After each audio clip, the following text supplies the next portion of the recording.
আসসালামু আলাইকুম ওয়া রাহমাতুল্লাহ। প্রিয় দর্শক, আলহামদুলিল্লাহ আমার এক ভাই পুলিশের কনস্টেবল দারোগা, উনি আমাদের বারহাট্টা থানায় ছিলেন। তো আমাদের দুইটি মোবাইল হারানো গিয়েছিল, তো আমরা তাৎক্ষণিক জিডি করি থানায়। আলহামদুলিল্লাহ সালাউদ্দিন সাহেবের মাধ্যমে, পুলিশের মাধ্যমে আমরা ওনার সহযোগিতায় আলহামদুলিল্লাহ আমরা দুইটি চেক আমরা আজকে পেয়েছি। তার জন্য অনেক অনেক শুভকামনা। তো আমরা বলবো এই সমস্ত সেট যারা চুরি করে নিয়ে অন্যদের কাছে বিক্রি করে, যারা কিনে ওরা হচ্ছে সবচেয়ে বোকামি কাজ করে। কারণ ওরা বুঝে না এই সেটের ভিতরে এমন একটি জিনিস আছে সেটার মাধ্যমে আপনি কোনো সময় চালাইতে পারবেন না। সেট অন করবেন, অন করার সাথে সাথে আপনি ধরা খেয়ে দেবেন।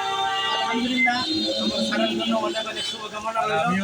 আমিও খুশি, আমি যদি কাজ করে দিতে পারি, আমি এটা কৃতজ্ঞতা বলে আমি একটা কাজ করে দিতে পারলাম। আপনাদের কাহারও এইভাবে যদি কোনো সেট হারানো যায়, আপনারা তাৎক্ষণিক থানায় গিয়ে আপনারা সহযোগিতা নেবেন, অবশ্যই আপনারা আপনাদের আমানতগুলো আপনারা পেয়ে যাবেন ইনশাআল্লাহ। সকলে ভালো থাকবেন। আসসালামু আলাইকুম ওয়া রাহমাতুল্লাহ। ঠিক আছে, ধন্যবাদ।